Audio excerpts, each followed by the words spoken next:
So my YouTube channel just got 375% more views than last month and grew by 50,000 subscribers in less than 28 days. However, this growth could actually be hurting my YouTube channel. And so in this episode of the Think Media podcast, we're actually going to be talking about YouTube Shorts. And I have 10 lessons, tips, and warnings about YouTube Shorts. It's kind of like the good, the bad, and the ugly. And as I was brainstorming this episode, myself and the Think Media team actually came up with some different titles. And here's some of the titles that didn't make the cut, but I want to share these with you to give you an idea of what we're about to cover. So here's the first one. YouTube Shorts are like drugs. We had a wild night, but dang, the next day sucked. That one didn't make the cut, but that was one of the titles. Here's another one. Why I love and hate YouTube Shorts. How about this? YouTube Shorts, kind of like Post Malone's relationship with alcohol. Kind of dark, but these are just brainstorms. You know, when you're brainstorming titles, you got to come up. Here's another one. YouTube Shorts ruined my YouTube channel. And then finally, YouTube Shorts are awesome, but they kind of suck. So anyways, those are some titles that didn't make the cut. And as a side note, it is always good, I think, to brainstorm titles. Eventually, we landed with the painful truth about YouTube Shorts. And so in this episode, I'm excited to get into these 10 tips, lessons, warnings from massive growth. In fact, 17 million new views in the last 28 days, more like 15 on Think Media, our main channel, 375% more views than usual. It's pretty wild. And so I've got a lot of insights to share with you and lessons that I've learned. But today's episode is brought to you by learnvideo2023.com. If you haven't heard, we're doing a 3-day YouTube challenge that's all about how to make big money on YouTube with a small channel, how to get your first or next 1,000 subscribers, what's working to grow on YouTube in 2023 and what's been changing on the platform, and how to build a full-time income without needing to be famous. And so if that sounds interested to you, and if you would just say you're serious about growing on YouTube and either starting or growing your channel, I highly recommend that you register for this free challenge, and you can go to learnvideo2023.com, or of course, check out the show notes to register. But let's talk about what we've been learning here at Think Media when it comes to YouTube Shorts. Number one, the YouTube Shorts feed is the key to getting massive viral traffic on YouTube. So a few shorts really broke out for us at Think Media. And the result was that in the last 28 days, we got 17.4 million views on YouTube Shorts. Now, where did the majority of those views come from? 94.2% came from the Shorts feed. So to be clear, if you're new to YouTube Shorts, they're vertical videos that are less than 60 seconds. And typically on YouTube, you can get discovered on the homepage. Somebody could search for something and they might find you on the page there. You can even get views on YouTube from Google because someone Googles something and they find one of your videos. Channel pages, playlists, there's just different traffic sources. But the Shorts feed essentially invented a new form of traffic, kind of like a Facebook feed, kind of like you're scrolling and refreshing on Instagram. There's now in the YouTube app the ability to look at the Shorts feed. And so virality in terms of Shorts and in terms of what we experienced is tapping into the Shorts feed. Now, our most viral video got 11.2 million views, one video, in just the last 28 days. It actually has more than that. That's how many views it got in the last 28 days. It's been out for a long time, but I'm skipping ahead in terms of my points. And so this video was about, I interviewed Patrick Bet-David for Valuetainment.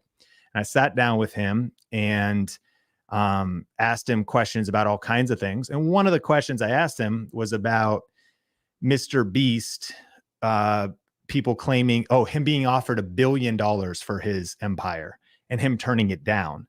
And so it was a trending news story. I was with somebody who is smart and somewhat perhaps known. I think, let me know if you know PBD, if you're actually watching the live recording of this, Valuetainment. And he, you know, is also very articulate and had a lot of thoughtful things to say about it. I'll come back with some lessons about the video. Of course, Mr. Beast, we'd call this trend surfing or influence surfing.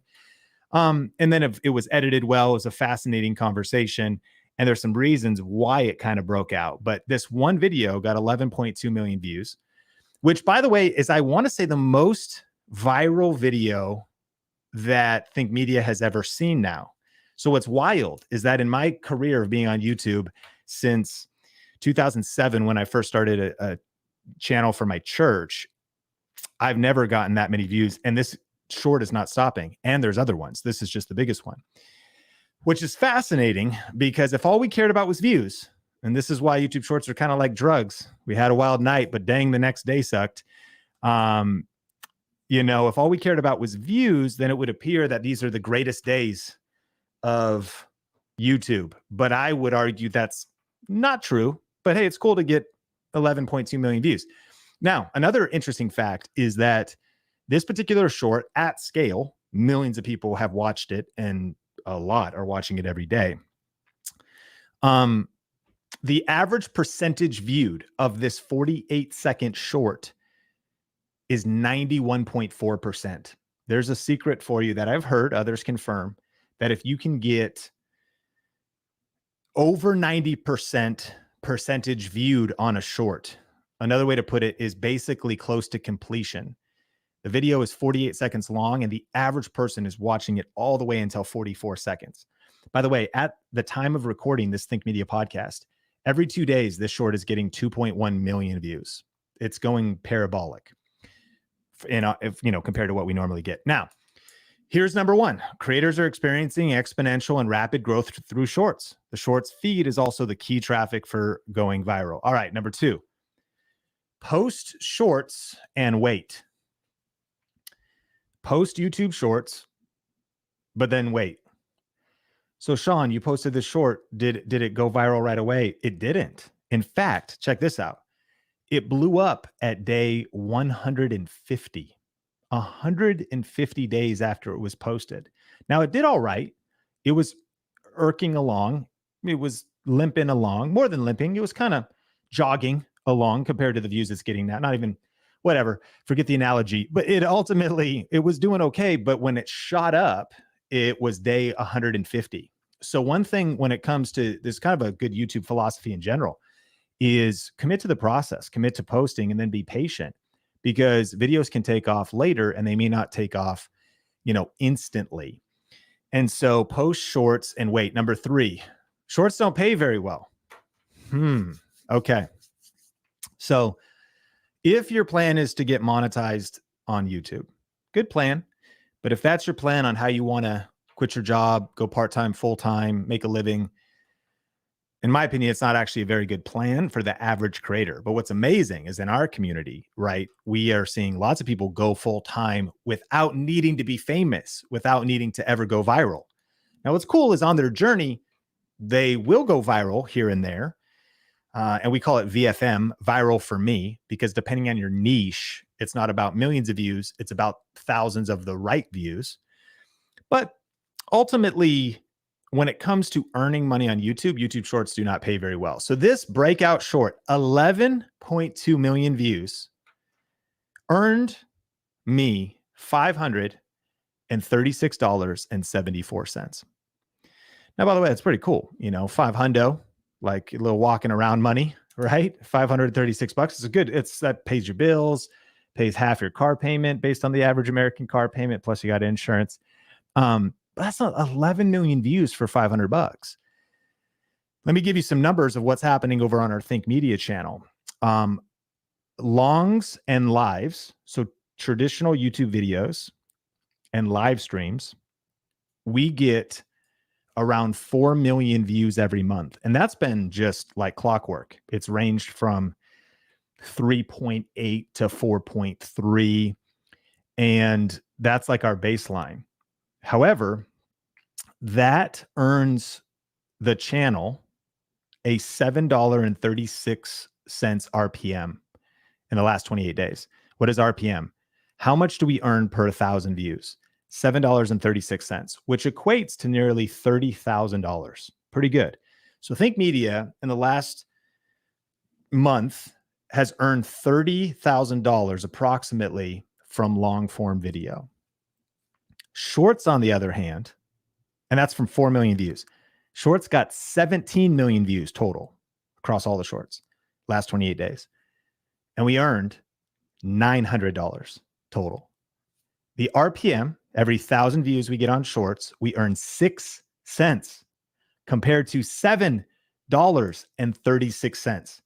So the comparison of how much you earn from YouTube shorts versus long form videos is, the delta is shocking.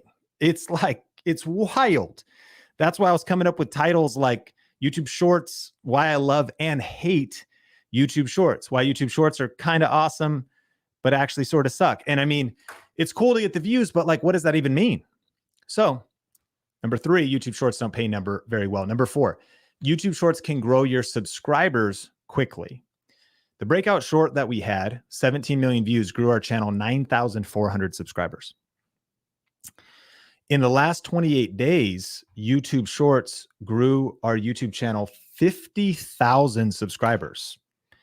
I mean, that's why I love YouTube Shorts. I think that's pretty dang cool. And the question is, what is the quality of the subscribers? The question is, how many, and let me actually correct that. In the last month, YouTube Shorts grew our channel 12,200 subscribers. And across all of our videos, I'll have to look it up here. I've got my screen up, but across all of our videos, 48.6 thousand subscribers. Forget all that. That'll be an edit for the podcast. So anyways, YouTube Shorts grew us 12,000 subscribers. And so that's pretty cool. So YouTube subscribers, number 4, YouTube Shorts can grow your subscribers quickly. And one breakout short grew our channel almost 10,000 new subscribers. Now, again, this breakout short is getting 2.1 million views every 2 days. That is just some absolute, you want to talk about like highs and lows and roller coaster of YouTube. 2.1 million views every 2 days is how much this one breakout short. Our second place one's getting 500,000 views every 2 days. And our third place one's getting 280,000 views every 2 days. And these guys are in the shorts feed. Man, they're burning. It's time to ride. Like, we're crushing. And then our fourth place best viewed video is long form. And then we go back into shorts. What's been fascinating is in my real-time views, which is in your analytics, is where you dive in and see, at this view, I think you're seeing your top 30 or your top 20. And shorts is now, for us, taking over about half of those spots. So no doubt about it. Like, there's something about using YouTube Shorts, posting YouTube Shorts, being patient and waiting, and the fact that you can get a lot of views and you can get a lot of subscribers. Number 5, though, is subscribers don't matter as much as you think they do. Period. Across the board, I would argue. This is my thesis.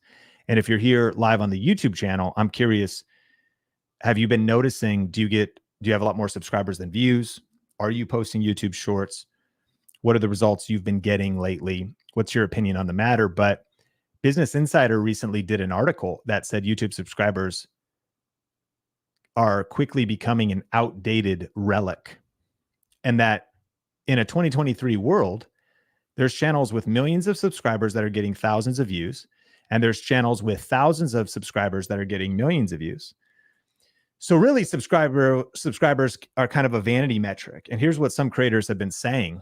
They've been saying stuff like, some of the businesses, coaching creators, or rather like brand deal companies and agencies, they've been telling creators that having subscribers is cool, but it doesn't really matter if they don't care about you as a person. We're going to come back to that. Especially in the world of short form content, where your viewers are one swipe away from moving on to someone else. Think about your own behavior. I've actually been consuming more YouTube Shorts.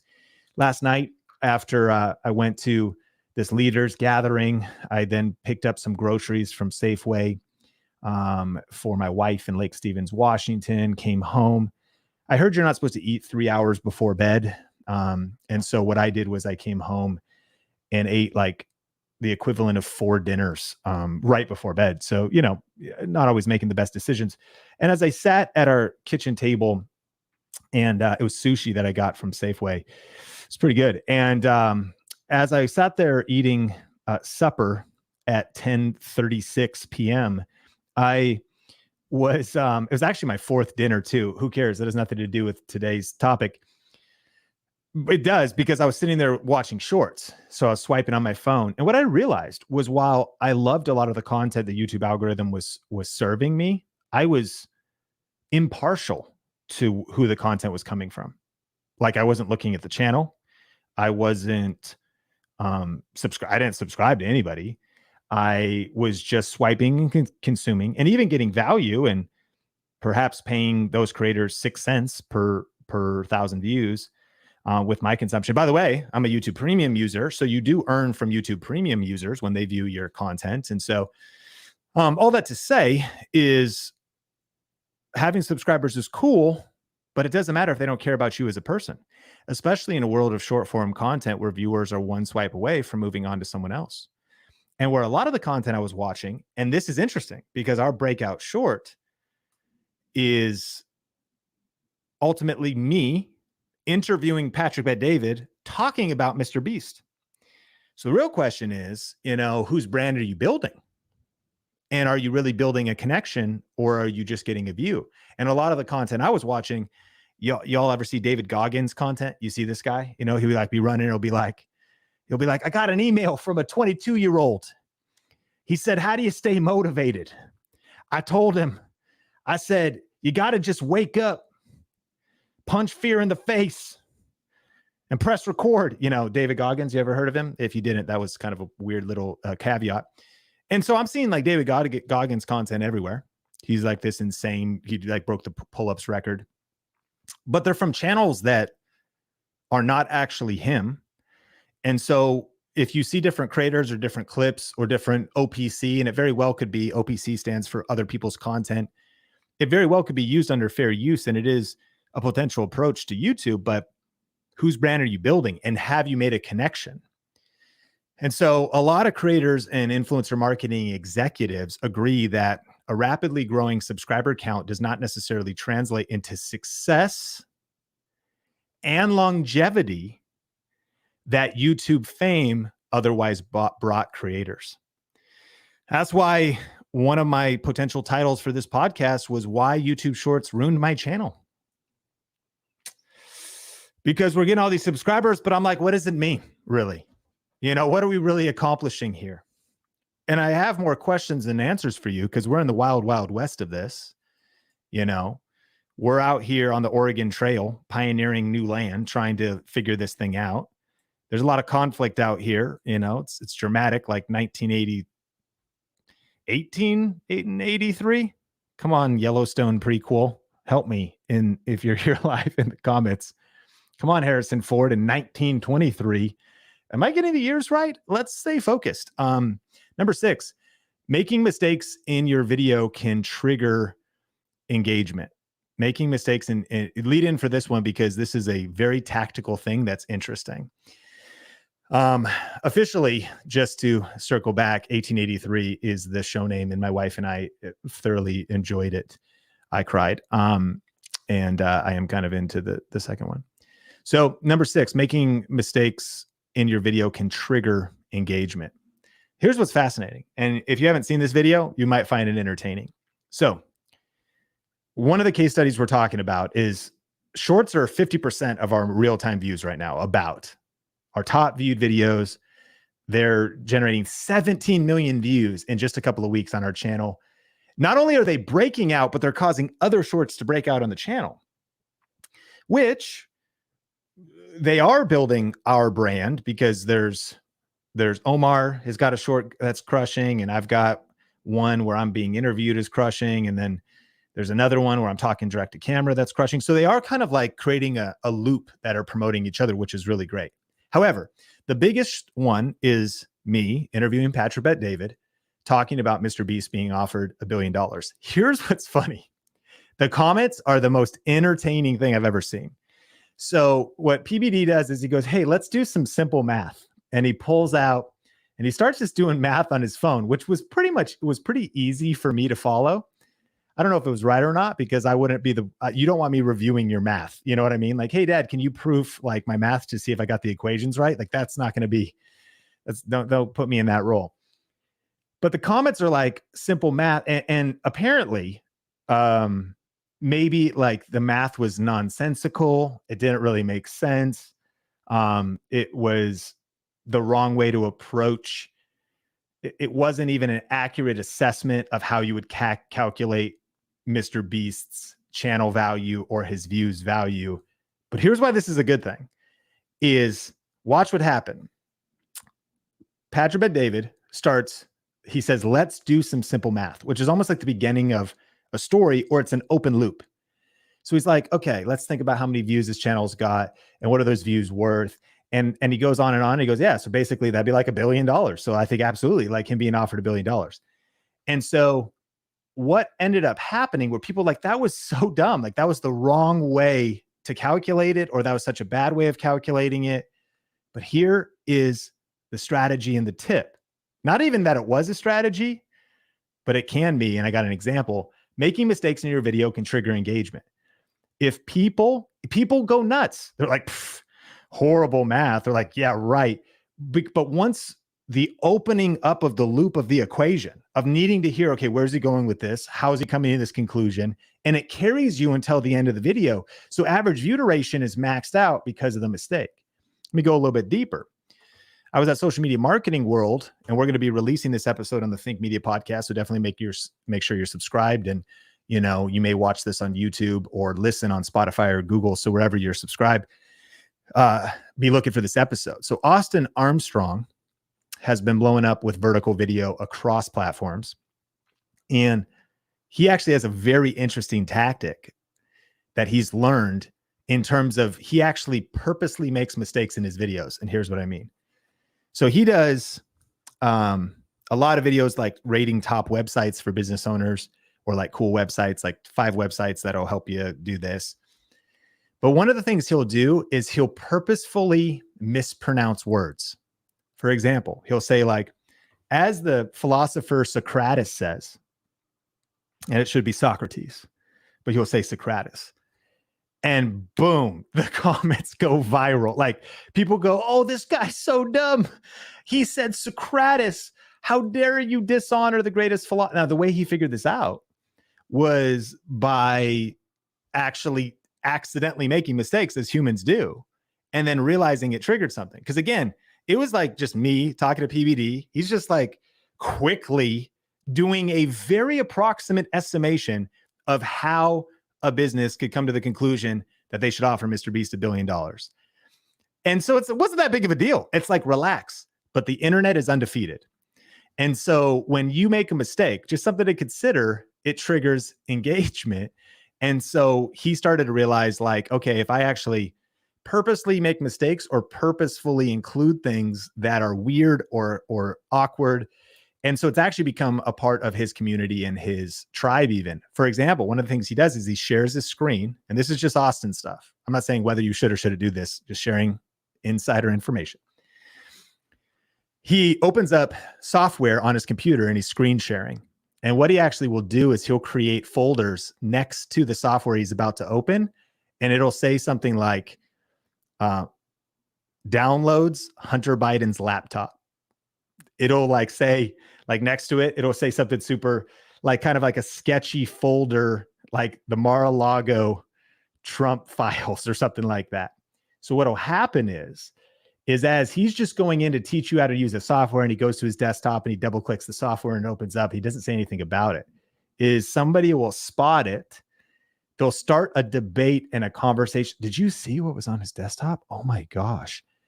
Watch time doubles because they have to rewatch it. You can't scroll on shorts or vertical videos.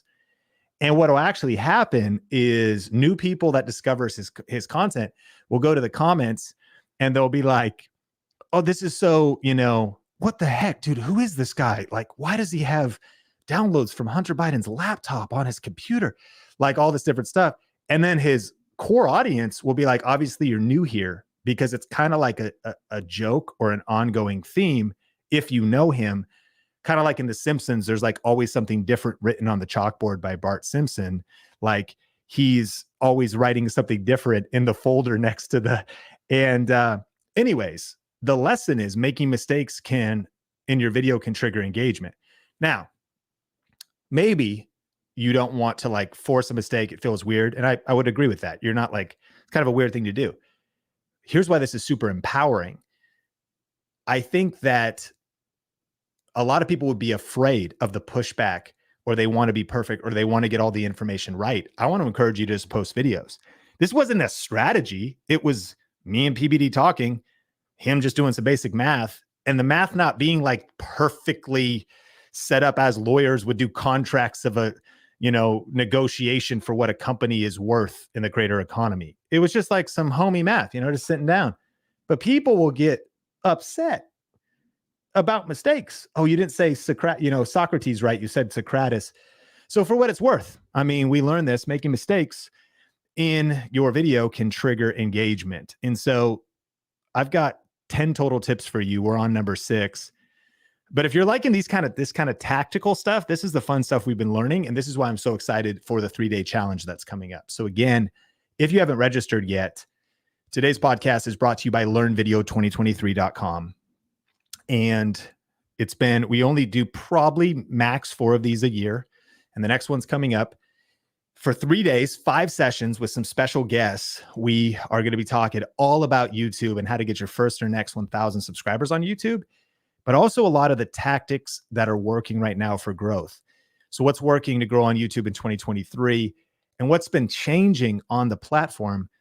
I highly recommend registering, and you can check out the show notes or just go to learnvideo2023.com to register for the 1K challenge that is happening soon. We're talking about why YouTube shorts are like drugs. We had a wild night, but dang, the next day sucked, and why I love and hate YouTube shorts. And number 7 is YouTube shorts viewers are typically a younger audience. Now, I understand that this data is a little bit subjective. Number 1, I think we actually probably would all know that and agree on that anyways. But I can let you inside of Think Media's behind the scenes. And our long form videos from an audience age of 18 to 25, that's 30% of our viewers are 18 to 25 on Think Media.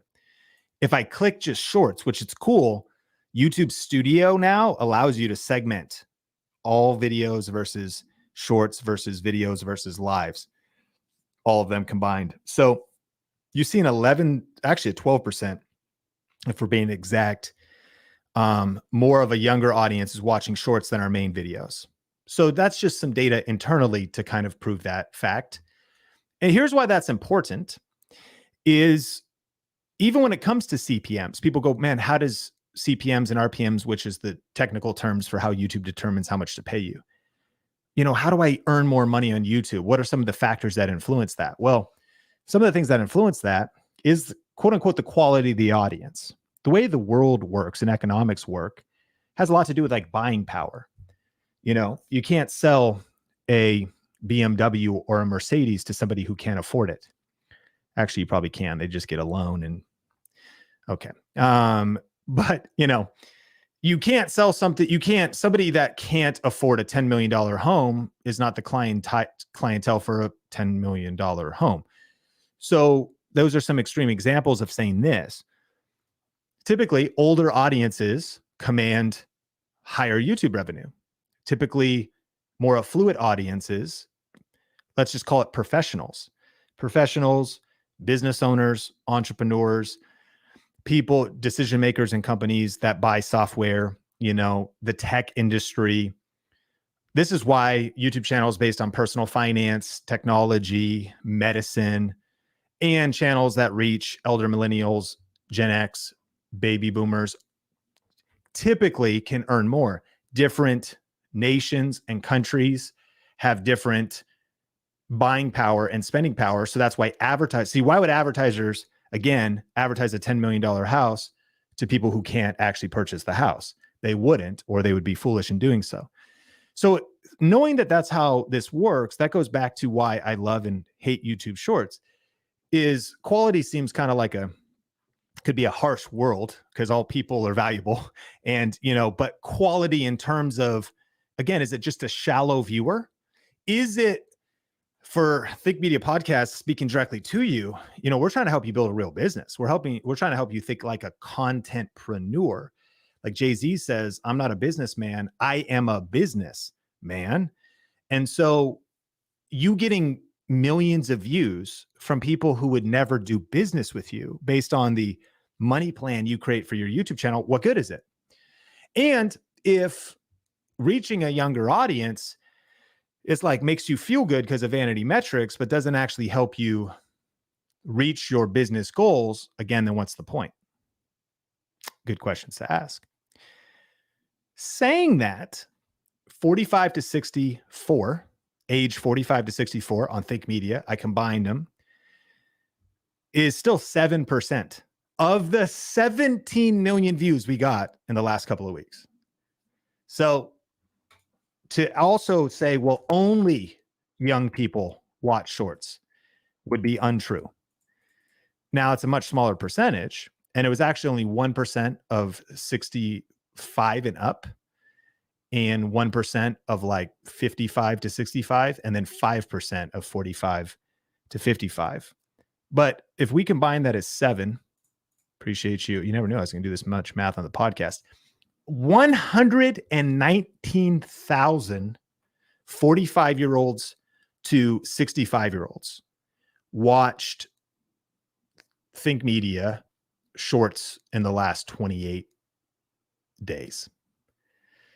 So one of the things that I'm learning is that the shorts numbers are like empty calories. They're really big. They even look impressive. But a lot of times they're kind of exaggerated. They can make you think a little illogically.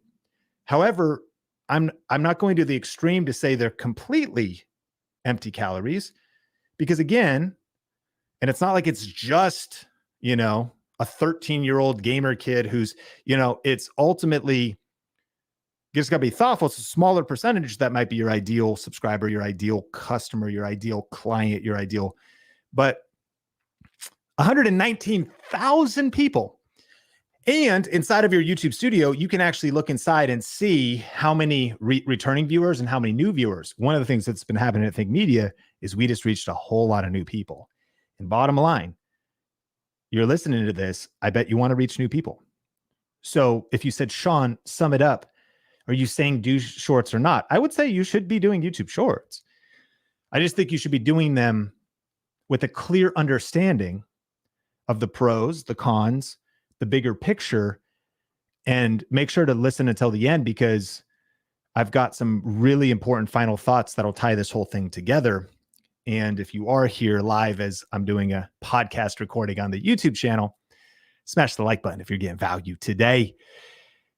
Let me recap you. Number one, YouTube Shorts is the key. The YouTube Shorts feed is the key traffic source for going viral. Number two, post shorts and wait takes patience. Took 150 days until I had a short really break out and go parabolic. That's happened for multiple. Number three, shorts don't pay very well. Number four, shorts can grow your subscribers quickly. Number five, subscribers don't matter as much as you think they do. Number six, making mistakes in your video can trigger engagement. And actually, a mistake could become a good thing. Number seven, YouTube Shorts viewers attract a younger audience predominantly, but not only. Number eight, not all views are created equal. So we've kind of made this point, but again, one interesting thing that's happening at Think Media, grateful for our team growing. And if you ever want to be a part of what we're doing here, we are hiring. Workwiththink.com is the website. Always see what positions are open and whatnot. And we have a newer editor, and he's an amazing guy. His name's Nathan. And we recently did a content retreat in Las Vegas where we flew in. We're a remote team predominantly, but we value in-person connection. So we flew in the content team, which these days, you know, you've seen Nolan or you've seen Omar. Maybe you've seen Kyle's videos on his desk setup. He's our content team manager. And it's wild because, again, I'm just a small town kid, college dropout, started shooting videos in my bedroom. It's just weird how life is and what's happening and that we're growing, and it's exciting and really humbling and really weird. But I was talking to Nathan and he's like pumped, you know, like, dude, the channel is like, think about how radical this is. We typically get 4 million views a month. By the way, really high quality, extremely lucrative. Think Media in the last 28 days, as I look over here, made $33,760. Just ad revenue. That's like a pretty stable, you know, baseline. And then obviously affiliates. And we'll talk about all the different monetization stuff on the YouTube challenge.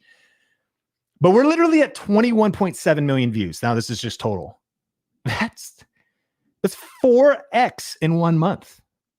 I feel like Jay-Z. I don't know why that came to mind. I feel like Katy Perry. I feel like T Swift, you know, just packing it, like, what's happening? We're just packing out arenas.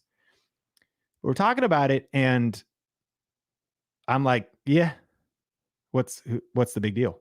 And he's like, dude, what are you talking about? Talking to, you know, one of our editors. And I was like, I mean, it's kind of like empty calories. Like, it's awesome. Hear me, I'm grateful and it's cool, but like, let's see where this goes. But like, I don't know. Not all views are created equal. That's number 8. So I'm like, you know, and then we're, you know, calculating not a lot of ad revenue, but a lot of subscribers. But what are the quality of the subscribers? The debate, and I'm curious your take, you know, how do you feel about it? You know, how would you feel? What do you think as far as what's happening at Think Media? Here's what it says in my analytics.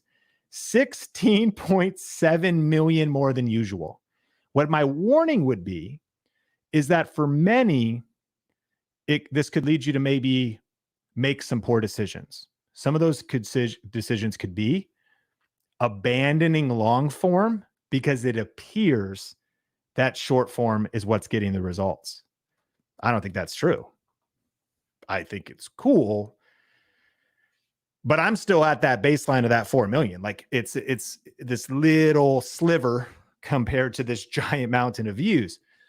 Some of the mistakes it could make is you start getting crazy. You think you're blowing up. This is your moment. You've made it.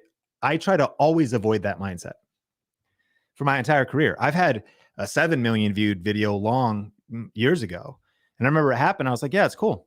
I mean, I want to be super grateful, but like, who cares? Problem is, too many people, it's like the rise and the fall right now. Dude, I'm going viral with shorts. I made it. You know what? I'm going to celebrate. You maybe go start spending money, start going in debt because you're like, this ship has left the station and I'm going to ride into the sunset. I've made it. Too many people, I think, are getting too intoxicated with shorts views. And it can lead you to being irrational, making the wrong decisions, losing being grounded. And this is not me putting them down. This is just why one of my brainstorm titles that did not make the cut is that YouTube shorts are like drugs. We had a wild night. But dang, the next day sucked. Okay. Number 8 is not all views are created equal. Number 9, this is a big one. Ask, whose brand is this video building? So that number one video that blew up, I start the video on camera, but I am just the interviewer. You're just inside the mind of the strategic mind of Sean Cannell right now. The thoughtful, grateful, I'm pumped this video is going viral, but it's also Patrick Bet-David's platformed as the expert because he is. I'm interviewing him. And again, we're talking about Mr. Beast and everybody knows Mr. Beast. I'm asking you the question, whose brand is that video building? Now, We also have been posting clips from our Grow with Video Live conference. Whose brand are those building? Whose brand are those clips building? The personal brand of the person? Absolutely. Happy to do it, but just a good question to ask. You also might say, whose brand is it building? Think media. It's good we have a media brand and not just a personal brand. That's my vision. I want to build the Think Media brand. Certainly not only, but not only just, not Sean, but like I must decrease, Think Media must increase, like in terms of my vision. So here's the second question for you under number 9. What is the bigger brand you're building? I think this goes back to what can happen with longs, lives, and shorts, but certainly YouTube shorts, is once the algorithm starts to go crazy,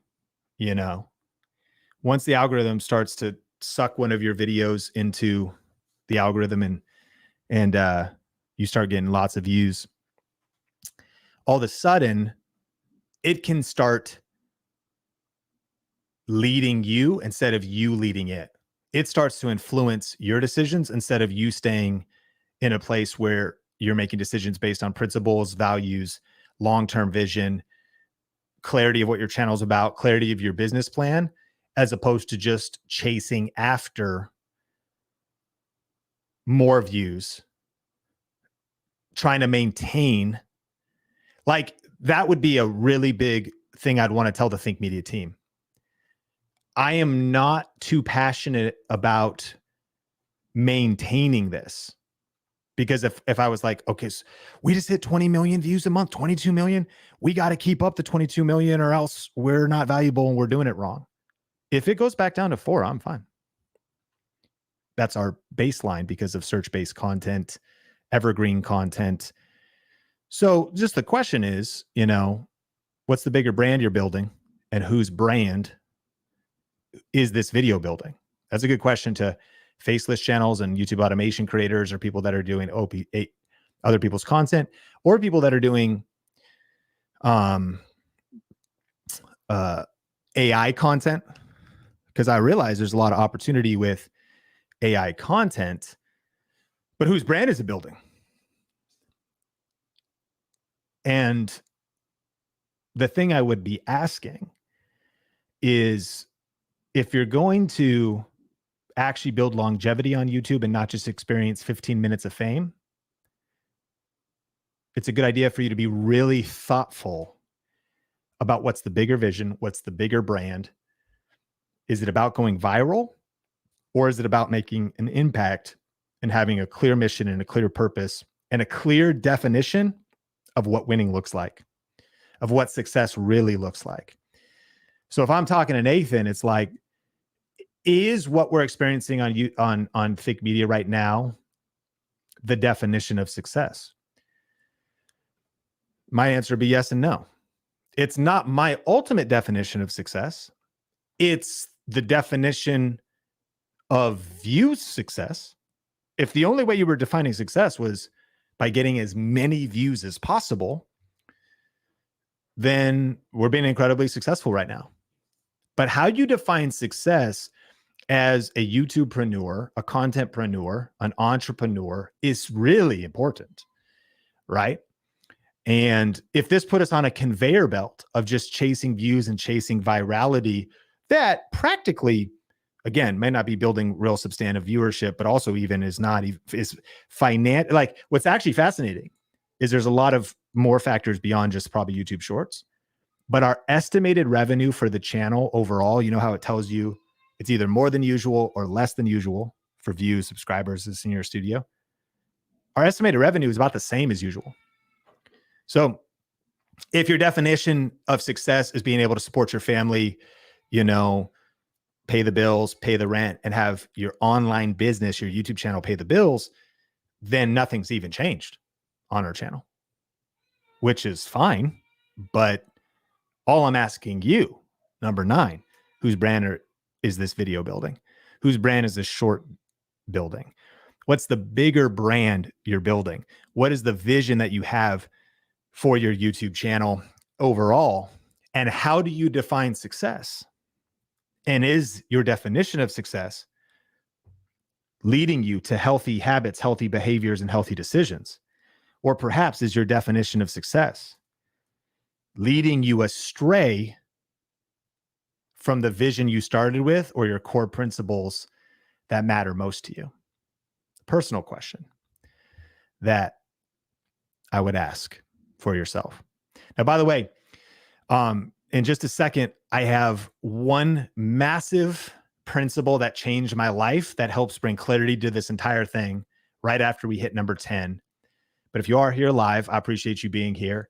We didn't drop a Think Media podcast today, so this actually is going to hit audio tomorrow, and I'm just recording it live here on YouTube. So I appreciate you being here live. Smash like if you're getting value. Even share this or give me some feedback about some of the questions you may have or whatnot, and I'll look into the live chat replay or on the comments. Hit me with hashtag replay fam in the comments, and would love to circle back and talk deeper about this on any follow-up or clarity questions.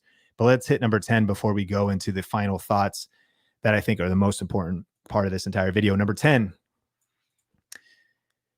community is the key to building lasting success on YouTube.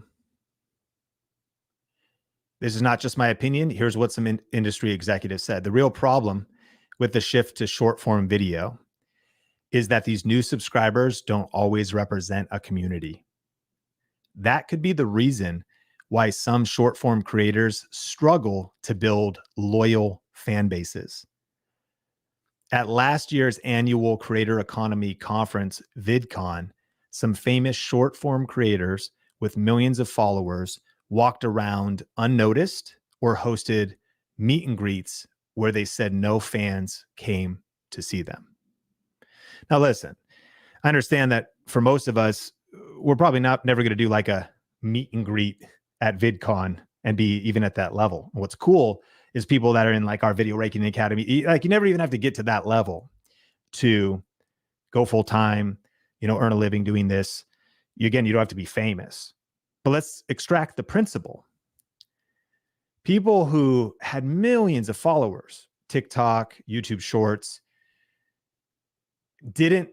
weren't able to translate that influence at a place where lots of people were coming to meet their favorite creator. It was a ghost town at some of these meetups. The principle is these new subscribers don't always represent a community or loyal fan bases. And what I want to encourage you, it's actually something we're going to be teaching heavily on day 2 of our 3-day challenge, is all about how to build a highly engaged community that can actually support you full time without a huge audience. I would rather have a small, highly engaged audience than millions of random views. I would rather have a small, highly engaged audience and a clear and solid creator economy business model, YouTube money plan, than just getting millions of views. I would rather have a small, highly engaged audience that grows slowly and steadily, but doesn't just grow slowly and steadily this year, but also in 2024. And then in 2026, it's still growing.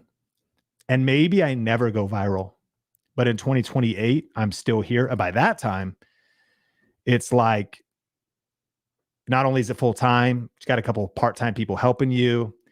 If you're a business owner, you've built up this brand, you're starting to get recognized at conference, more notoriety, you're getting to speak, you'd be a subject matter expert because of the channel you've built. And it took some time, and but there was never any fireworks. There was never any crazy moments. There was never, maybe you don't even get a silver play button. 2028. Would you be okay if going all in on YouTube right now or getting focused again on YouTube right now, that by 2028, 5 years from now, you had 58,000 subscribers, highly engaged. You're making $3,300 a month in ad revenue. You're making another $1,200 in affiliate marketing a month, affiliate revenue.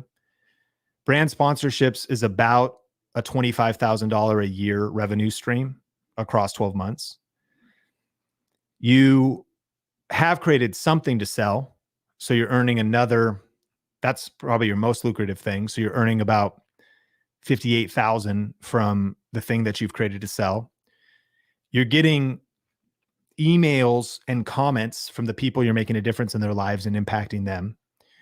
And you have a sustainable pace. You're able to have a virtual assistant manage your email, manage your inbox, and you're able to have 2 part-time video editors that you're Dropboxing footage to help you sustain content. One's helping you chop up YouTube shorts and vertical video, and one is helping you with your longer form video. And you're able to, when you want to work, 40 hours a week or even 50 because you love what you do, but you're also able to work 10 to 20 and travel because of the momentum you've built on the more substantial content, long form. Would you be okay with that? But no silver play button. And no one really recognizes you most places. Like maybe if you're like in cooking and you go to like a cooking conference, people come up to you. But like other than that, the cool thing is you aren't accosted at the Ralph's or the Piggly Wiggly. You're able to just kind of live your life, work from home, have a life on your own terms, and be your own boss. Would you be okay with that? Community is the key to building lasting success on YouTube. And new subscribers and viral shorts don't always represent a community, and they don't always build loyal fan bases. What's your vision? What are you trying to build? Are you okay with sacrificing ego or vanity metrics or just the desire for as much fame as possible? And I bet if you're listening to this, that's probably not your core desire. It's not like you maybe want to be famous. However, you've believed the lie that going viral and having a massive following is the only way to create full-time success in the creator economy. And it's just not true. And so this is why I believe that YouTube shorts are kind of like Post Malone's relationship with alcohol. That's a horrible title. This doesn't really make sense. That this is why YouTube shorts are awesome, but they kind of suck.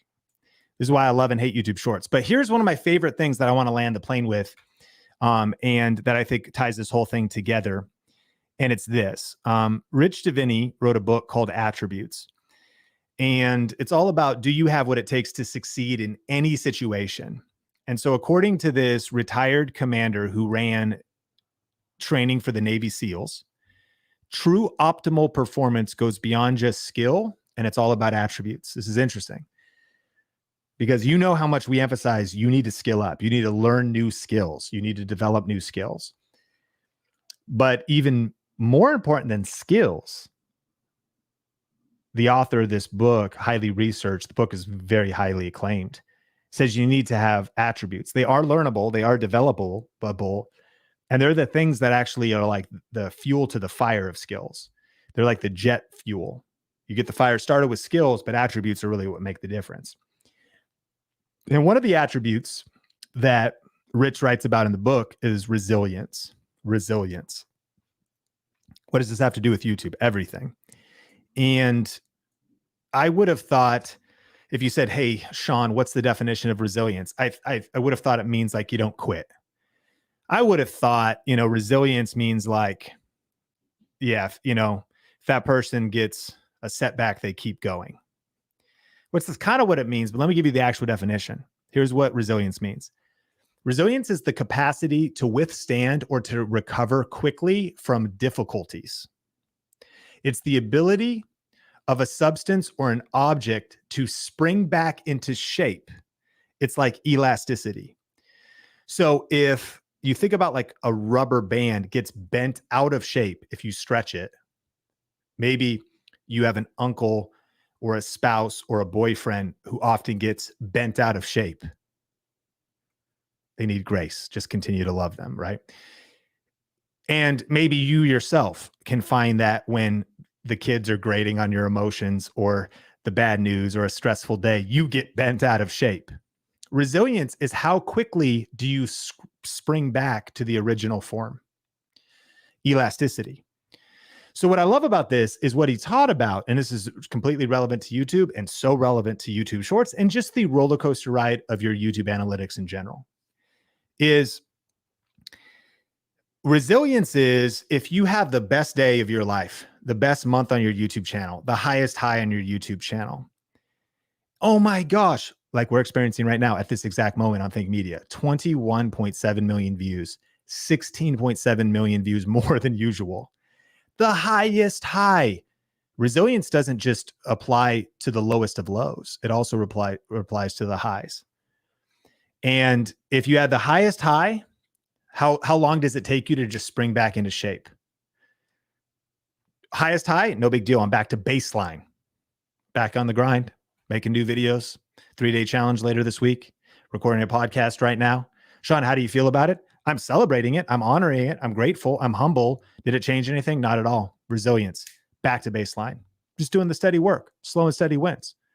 Now, if you also have the lowest of lows, like, oh my gosh, my channel's dying. It's not up green arrows. It's down red arrows. What's wrong? Did the algorithm break? Am I being shadow banned? What's going on? I don't know. Back to the grind, back to the work, back to baseline. You spring back into shape. If you get pulled up or you get pulled down, resilience is you spring back into shape. And so when it comes to the painful truth about YouTube Shorts, I think that ultimately we should use them.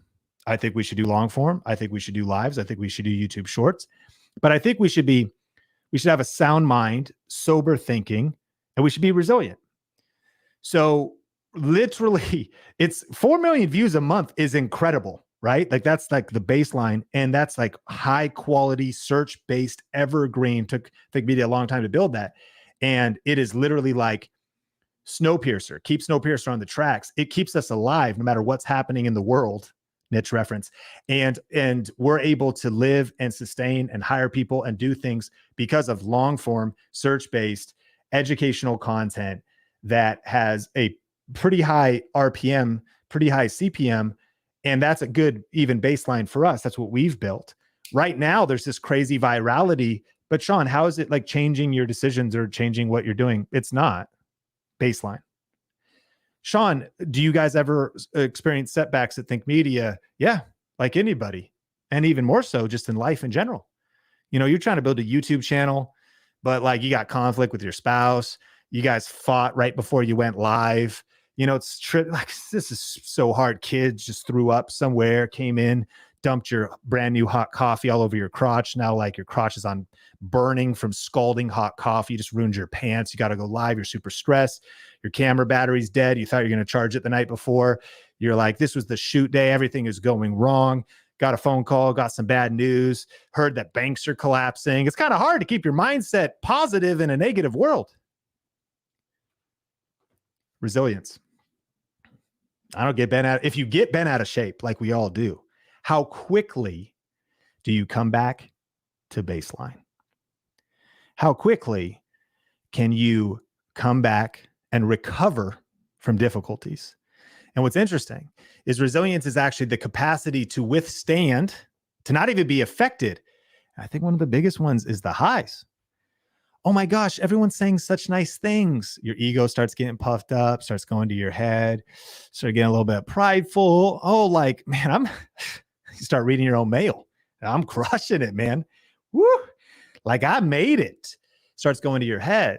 Pride comes before the fall. So you want to recover quickly, get back to baseline from any of the highs or the difficulties and the lows, and spring back into shape. My friend, I think that is one of the most important attributes that you need in the creator economy is resilience. Are we going to lean more into YouTube Shorts and be thoughtful about what we're learning and double down on them? We already were. By the way, it took 150 days for the shorts to break out. In my mind, this isn't surprising me. I was like, this is the kind of stuff that I knew would happen because I just commit to doing the work. And I know that if I do the work today and I get 1% better with every upload, And these days, if I create a team and a culture and systems, and obviously we're going to be touching on it on the free challenge, we have the 7R VRA system. We just keep working the system. And YouTube Shorts didn't do much for us for about 2 years. Mind you, we weren't posting them for about just here and there for about 9 months, then half-heartedly for about 6. It's hard to do new stuff. But in the last 2, 3, we've been basically every day we don't upload a full-length video, we upload a YouTube short. So we've just been working the system. Baseline. Sean, are you super pumped about shorts? Kinda. I'm pumped about YouTube. All the things. And it's part of the entire pie.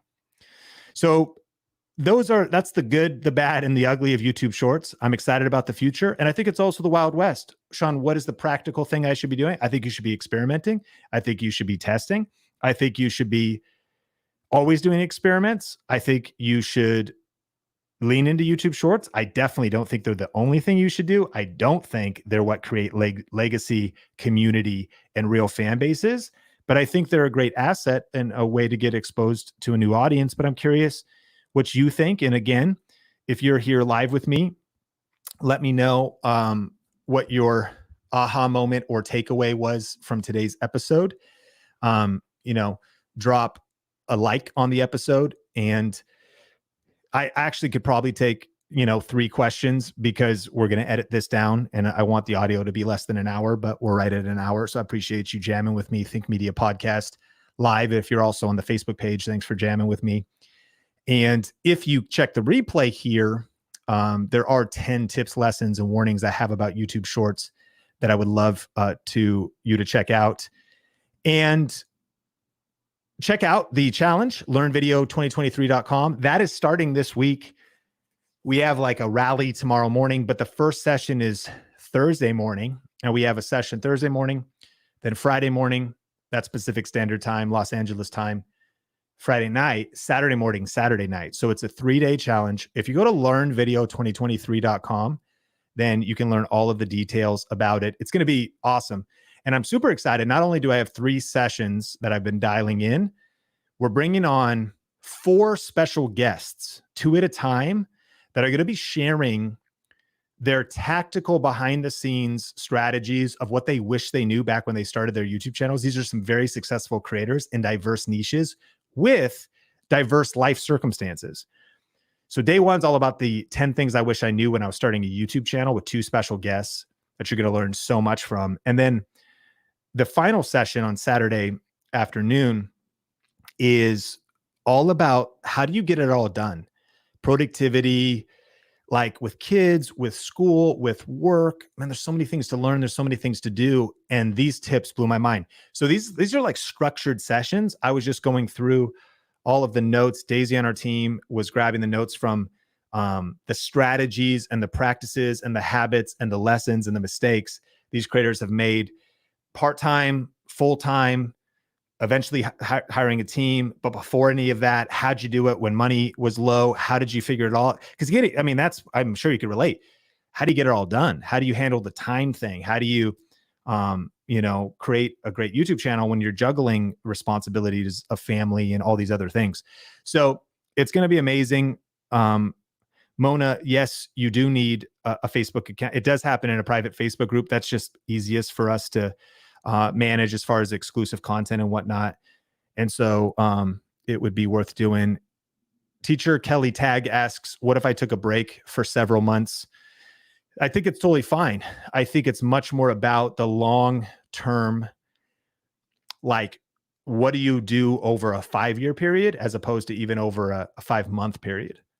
I would much rather you get a baseline of videos. And if you follow what we teach, which would be relevant, I would assume you're an education channel. This makes me think about when I had a full-time job and I worked at a church. During seasons like Easter, Christmas, certain back to school, things were extra busy. During times like summer, things were actually slower. People traveled. And so, the staff would even break and whatnot. So different seasons of the year, I could upload more on Think Media in the early days, and other seasons I wouldn't upload for weeks or even months. However, I figured out how to rank videos. So I had videos working for me when I wasn't working. So Kelly, I'd recommend you're making the right videos, and that's what we'll talk about on the challenge, in the right way that can actually still move your channel forward, grow your channel, even bring in passive income, even if you take a break for several months. Maybe you're even because you have to teach. And then eventually the momentum builds that allowed me, I built a baseline of subscribers, a little bit of income coming in, and then I was able to go full time, kind of take that leap. But I didn't go from 0 to full time. I went a couple years of working my day job while chipping away while creating videos according to a particular methodology that we call the 7R system, so that it was a bridge from my day job to my dream job. I created a bridge from the different responsibilities I have with getting passive views, passive income. So yeah, it's okay to take a break anyways, because it's healthy, and I think it's always good as well. I'm going to answer 2 more questions, but let me also close out the podcast. So friends, I hope you got value out of this episode. Make sure to subscribe if you're not subscribed, and I can't wait to see you on the next episode of the Think Media podcast. That's it. It was not my best outro, but that is something to work with. Okay, last couple questions here. Sean, can you talk about how you break down your projects, videos, or otherwise? My way of breaking down videos, we call it the perfect video recipe. I open up a Google Doc, and then I'll show you how I did this episode. Here for the after party of the exclusive.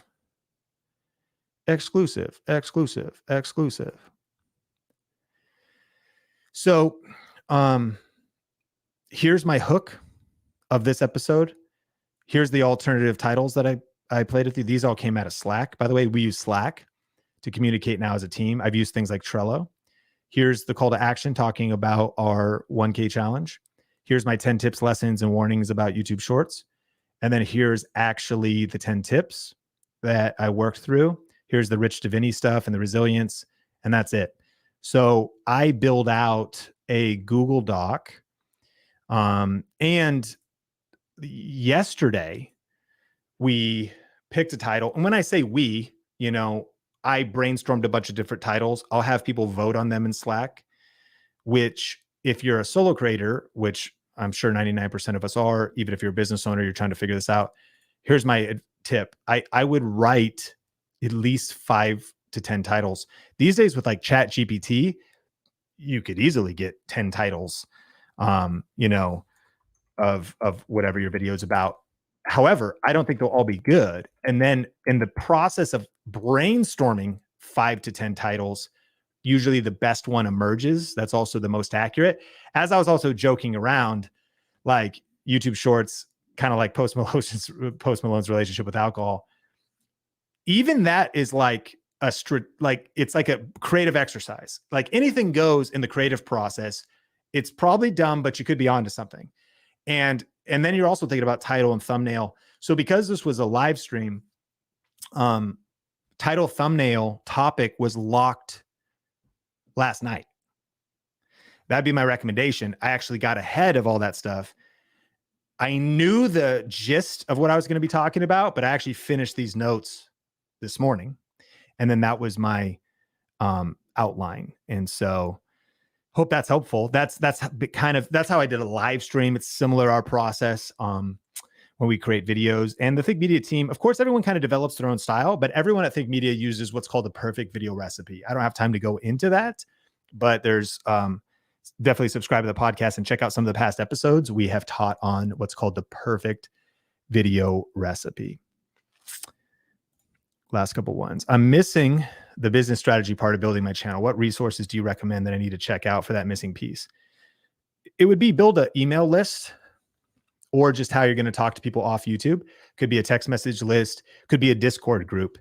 But YouTube is going to be a way to reach your ideal audience, but you want people to be able to vote and volunteer, Rachel, for going deeper with you. And there's multiple different ways to do that. Check out the Pat Flynn episode in our Think Media Podcast library on YouTube. Think Media Podcast, to be clear, is a separate channel than our Think Media channel. And I interviewed Pat Flynn all about email marketing. That's where I would start, Rachel. The real Lil G197. My lows are uploading twice a week with average views. Longs, maybe. How can I get a kick up on the borderline in the highs? Without looking at your channel, I would just keep experimenting and studying which videos perform well, which videos perform not as well. I would study your audience retention curve, and I would make changes, and I would try to eliminate videos that are not performing in your channel and double down on the ones that are working. Tori Grace says, I highly recommend the 1K challenge. I did it at the start of the year, and it was exactly what I needed. I appreciate it, Tori. And again, Learn Video 2023 is where you can register for the free challenge. It's happening live this week with me this week, live, 3 days, 5 sessions, Thursday, Friday, and Saturday. Limited replays available for free. So if you can't actually attend the live session, you can still be a part of it. Camera giveaways, YouTube studio equipment and gear giveaways. These are a lot of fun. So we love doing these, and it's called the 1K challenge. All the details are at learnvideo2023.com, or check out the show notes for a link to register, and would love to see you there. Last question. Do titles and thumbnails matter on shorts? Number one, thumbnails are not changeable on shorts on desktop once the short is posted. And they said they were going to be selectable on iOS, but that's not true for me. I've heard you can select a custom thumbnail on, not custom, but one of the frames of the actual short on Android. I don't have an Android, so I can't confirm or deny that, but somebody in the comments might be able to.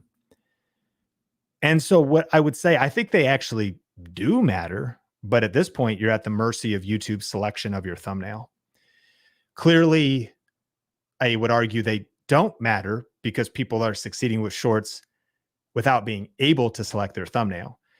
YouTube's algorithm, how they scan your video, they're in the goal of trying to satisfy viewers. So the way they auto pick what the first frame is at least what they think will be the most interesting frame. So generally, though, there's not much you could do for it right now. Secondly, titles. I think titles do matter in shorts. There is still a desktop experience. There is still, if someone scans the screen, they may look at the bottom and see, okay, what is this all about? And do I want to keep watching? And there's multiple things happening. They see it. But where titles really matter is for search. And even though it's not the biggest form of traffic, not even close, people are underestimating the opportunity of search-based content on shorts. Dan from vidIQ, I did a stream with them this morning. He was building a video, a gaming PC, and he was researching all the components, the GPU, the graphics card, the motherboard, what case did he want, all the different accessories, what fans or intercooler did he want. And as he was looking up the parts, what he noticed was that all of the ranked videos were YouTube shorts as he was searching for specific product names. Titles matter depending on the content and depending on what you're trying to accomplish. But everything I just said is submitted in a dramatic way to, if you want to get real virality with shorts, in a way they don't matter. So like they matter for like, depending on the channel, depending on the niche, depending on what you're trying to accomplish, even some niche things. We've had some crazy, like we use Genius Links now to track affiliate links, and we've had YouTube shorts lead to like a lot of affiliate sales. So there is like some fascinating ways that are honestly 99% of creators don't even know, and that you could be earning a lot more with affiliate marketing than like YouTube paying you 6 cents, and others I've heard it's like 4 or 2 cents per 1,000 views for their shorts. All that to say is, if it is true that the YouTube shorts feed is the most viral form of traffic for shorts, which it is, and of the 17.4 million views Think Media got in the last 28 days, 94% came from the shorts feed, I want you to consider the experience. Title nor thumbnail has anything to do with you really showing up there. I take that back. It's not that it has nothing to do, But if you look at my shorts feed, if I swipe, like I'm just there. Like now I'm there. So there was no thumbnail. I can look down how the Dogecoin millionaire lost 3 million. I see it's Graham Stephan. I may recognize him. And I can look down at whatever's the key to the Goggins mindset. Now we got Joe Rogan, whatever. And so neither title nor thumbnail is a part of this experience as much as the opening of the video, the text on the video, maybe a headline. So it is my opinion that you should learn the best practices, YouTube optimization. You should give content its best shot, especially its best longevity shot. Because again, too many people cut corners on their content today, not realizing that if they optimize their content properly, that content would keep getting views for them, not just tomorrow, but potentially in 6 months and even in 6 years. I'm serious. You position evergreen related topic YouTube shorts, they're going to still get views in 6 years, some of them. If you could understand that, and you're like, well, I get it. It's a concept that I can understand as I listen to this. Sure. But if you could really get that, not just in your mind, but like in your spirit, you go, oh my gosh, the work is worth it. Like, I need to master this stuff, learn this stuff. I don't want to cut corners now because what I'm building, it's not just about how it pays off in the next week. It's how it pays off in the next year and multiple years. So long answer, but I hope that was valuable. Listen, the challenge is coming up soon. So register at learnvideo2023.com. What was one of your ahas from today's video? Let me know. Do you have any action items, anything that you want to take away from it or that you want to put into practice? Hit the like button if you got value. And if you want to learn all about the perfect video recipe, I've got a 4-part series on that. You can click or tap the screen to check that out. My name is Sean Cannell, rhymes with YouTube channel. Appreciate you. Subscribe if you're not subscribed, like the video, and I can't wait to see you in a future episode of the Think Media podcast.